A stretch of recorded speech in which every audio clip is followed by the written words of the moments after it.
26واں پارہ ہے سورۃ قاف، آیت نمبر 12۔ اعوذ باللہ من الشیطان الرجیم،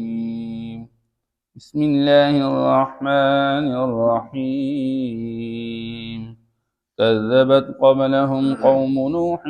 وأصحاب الرس وثمود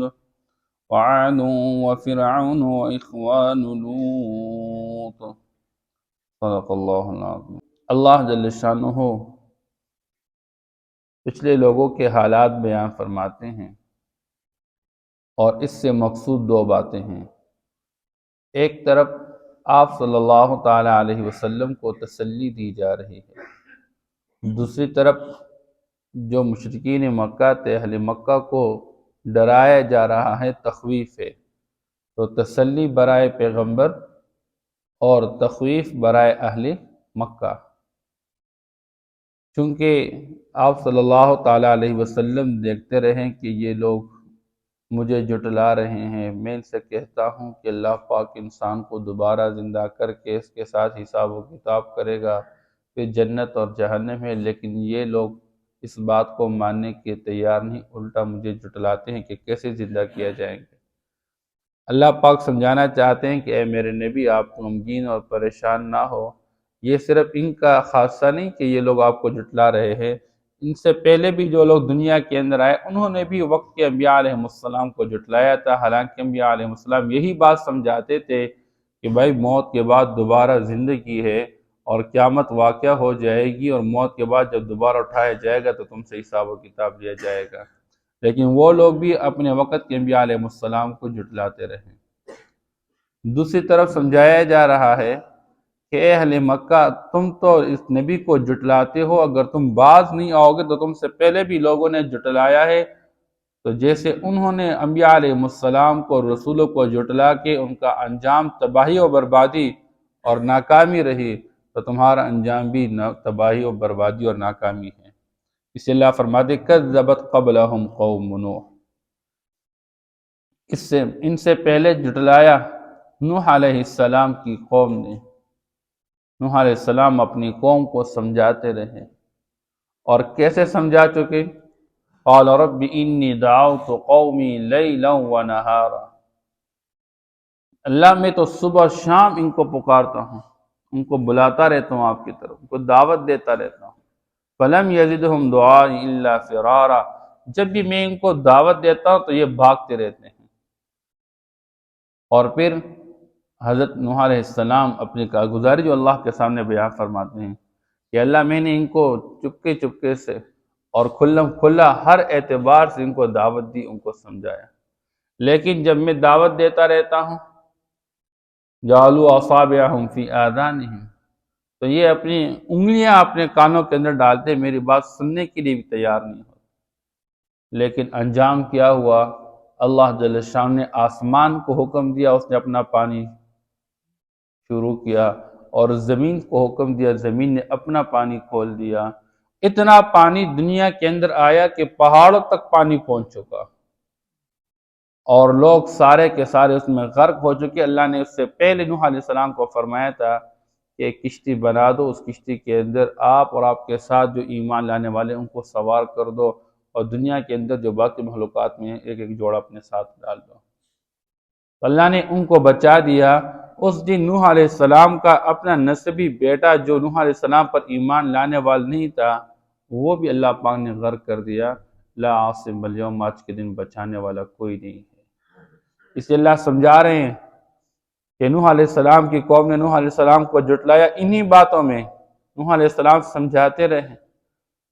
اس لیے اللہ فرماتے ہیں اگر تم بھی باز نہیں آؤ گے تو ان کی طرح غرق کیے جاؤ گے، اللہ کے خزانوں میں کوئی کمی نہیں۔ وہ اصحاب الرس اور کنویں والے،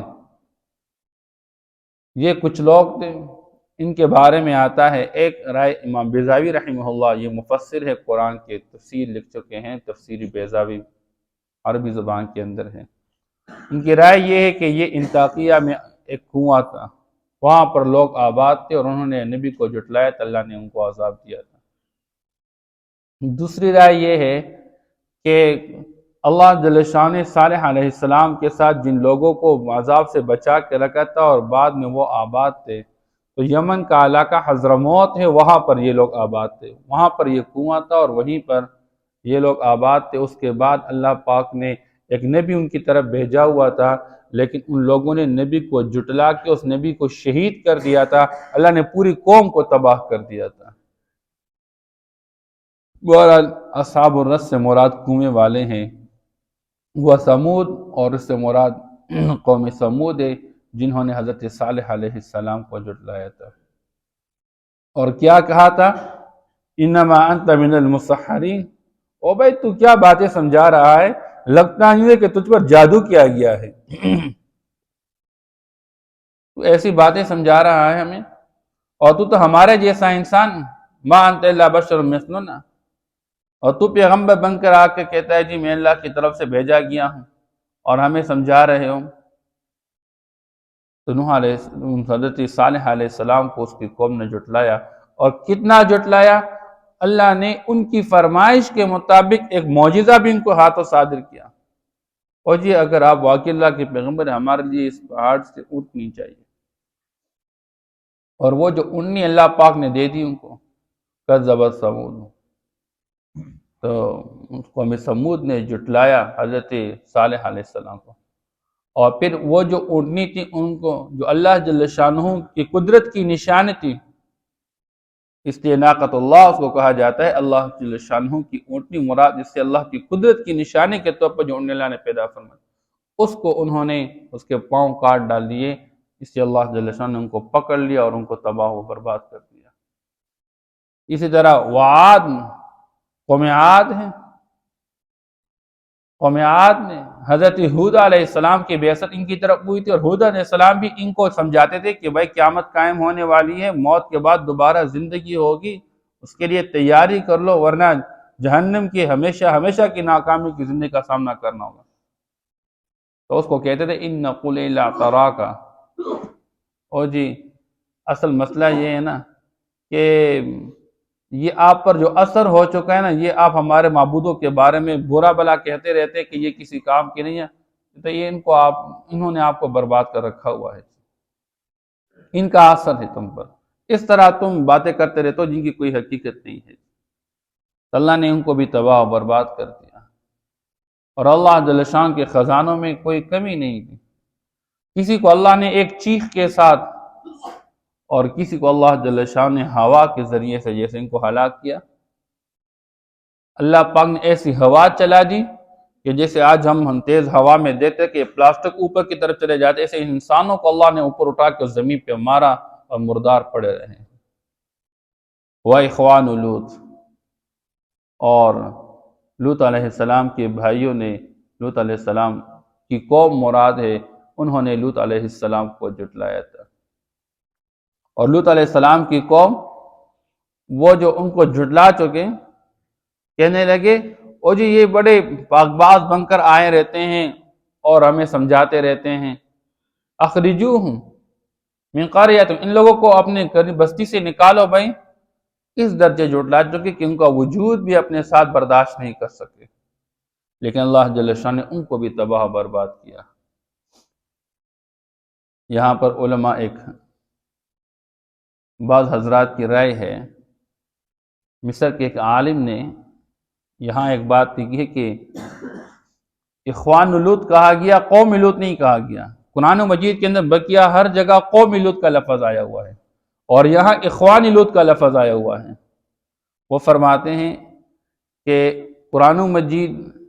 کے شروع میں بسم اللہ الرحمن الرحیم اس کے 19 حروف ہیں، اور قرآن مجید کی ہر سورت کے شروع میں جو حرف آتا ہے تو وہ اس سورت کے اندر اتنی مرتبہ آتا ہے جتنے کہ 19 پر تقسیم ہو جائے۔ تو اس سورت کے اندر یہ سورت قاف ہے، اس کے شروع میں قاف ہے،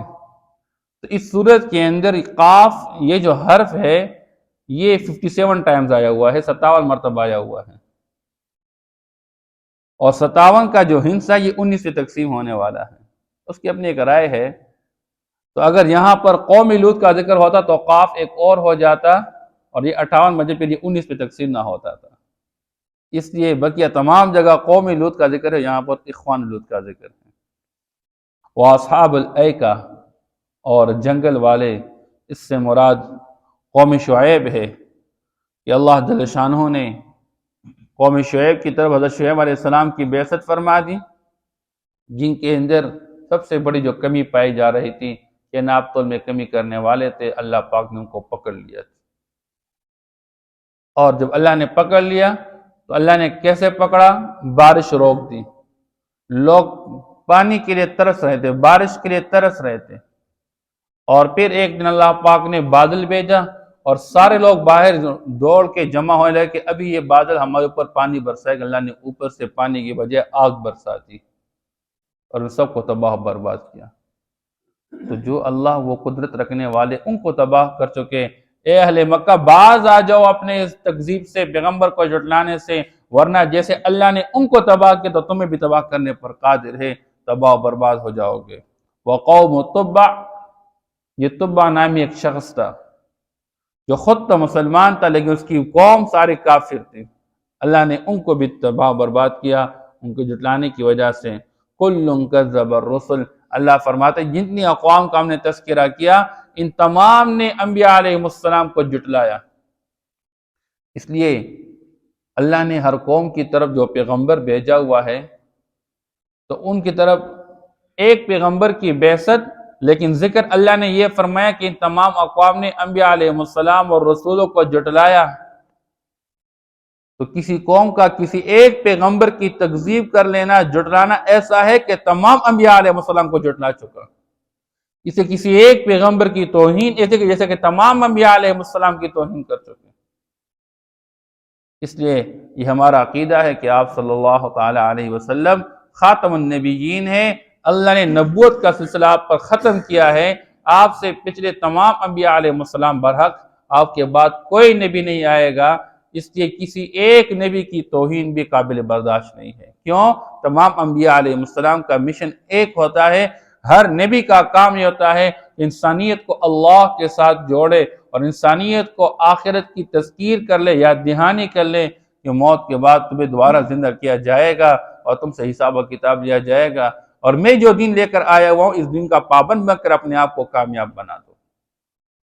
اس لیے یہاں پر اللہ فرماتے ہیں فحق وعید، ہماری جو سزا تھی ان کے لیے وہ سچی ثابت ہو گئی، میرا جو ڈر تھا وہ سچا ثابت ہو گیا کہ یہ لوگ انبیاء علیہ السلام کو جھٹلا کے ان کے لیے جو عذاب مقرر ہے وہ عذاب ان پر لاگو ہو جائے گا، اور ان پر لاگو ہو گیا۔ افعینا بالخلق الاول،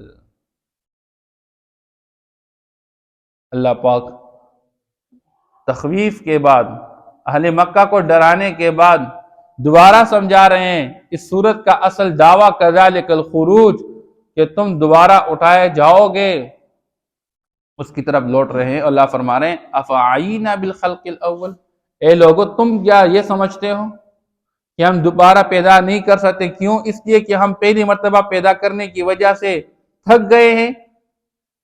اور بعض لوگ کہتے بھی تھے، یہاں تک کہ یہود و نصارہ بھی کہتے تھے کہ نعوذ باللہ اللہ جل شانہ تھک چکے ہیں، حالانکہ ہم کہتے ہیں اللہ جل شانہ ہر عیب سے پاک ہے، سبحانک اللہم، اے اللہ ہم آپ کی پاکی بیان، آپ ہر عیب سے پاک ہے، ہر نقص سے پاک ہے، اونگ سے پاک ہے، لا تأخذہ سنۃ ولا نوم، اللہ نیند سے پاک ہے، اللہ تھکاوٹ سے پاک ہے، اللہ بھوک سے پاک ہے، پیاس سے، یہ تو انسانوں کے اندر یہ نقص ہے اور یہ عیب پایا جاتا ہے، اللہ تو ہر عیب سے پاک ہے۔ بہرحال تو اللہ فرماتے ہیں کیا ہم تھک گئے بالخلق الاول، تمہیں پہلی مرتبہ پیدا کرنے کی وجہ سے؟ بل ہم فی لبس من خلق جدید، نہیں تھکاوٹ کوئی نہیں اللہ کے لیے۔ اللہ فرماتے ہیں اصل مسئلہ یہ، بلکہ یہ جو لوگ ہیں فی لبس من خلق جدید، یہ دوبارہ پیدائش کے حوالے سے خود اشتباہ میں پڑے ہوئے، دھوکے میں پڑے ہوئے، ان کو یہ بات سمجھ میں نہیں آ رہی ہے کہ میں ایک مرتبہ مر جاؤں اور میں ریزہ ہو جاؤں، مجھے کیسے دوبارہ زندہ کیا جائے گا؟ دوبارہ پیدائش پر یہ خود دھوکے میں پڑے، اشتباہ میں پڑے ہوئے، حالانکہ اللہ کے لیے دوبارہ پیدا کرنا کوئی مشکل نہیں ہے۔ اور عجیب بات یہ کہ انسان ایک مرتبہ پیدا کرنے کا تو قائل بنتا ہے کہ ہاں مجھے اللہ نے پیدا، اللہ نے قرآن پاک میں فرمایا پوچھے تو صحیح ان سے کیا تم خود بخود بنیں گے یا تم نے اپنے آپ کو خود بنایا ہوا یا کسی نے تمہیں بنایا ہوا ہے؟ اور تمہیں بنانے والا کون ہے؟ اللہ ہے۔ اس کائنات کے نظام کے بارے میں پوچھا جائے من خلق السماوات والارض، کس نے بنایا آسمانوں اور زمینوں کو؟ تو کہیں گے اللہ ہی نے بنایا ہوا۔